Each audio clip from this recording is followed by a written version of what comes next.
Actuellement, c'est la journée de présentation sportive des équipes sur le départ de ce tour, puisque on appelle prologue, c'est tout simplement une course par équipe chronométrée qui permet, suivant les résultats, donc les temps réalisés par chaque équipe, de permettre de remettre les différents maillots de leader pour que ces maillots soient comptés demain au départ de la première étape. Et ça permet également de donner la place des voitures techniques dans la caravane de course par ordre de classement. Je crois que tous les coureurs, depuis le début de saison, partent pour dire « je me prépare pour les épreuves du dimanche, mais aussi pour le Tour de Lille ». C'est l'ambition de tous les cyclistes à La Réunion. C'est parti donc avec...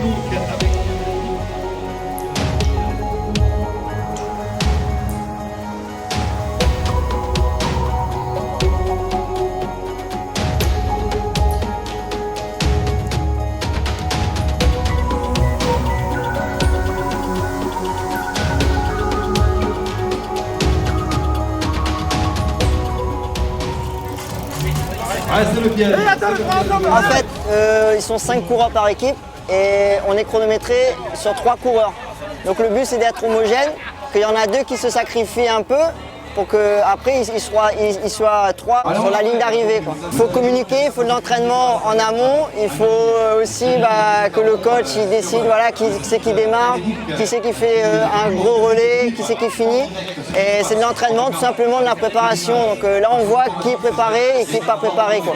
Nous espérons d'abord une belle météorologie, avec un soleil comme aujourd'hui, ce serait l'idéal, pas trop chaud pour les coureurs. Et je crois qu'au fil des étapes, nous aurons quand même des différents petits cols à traverser.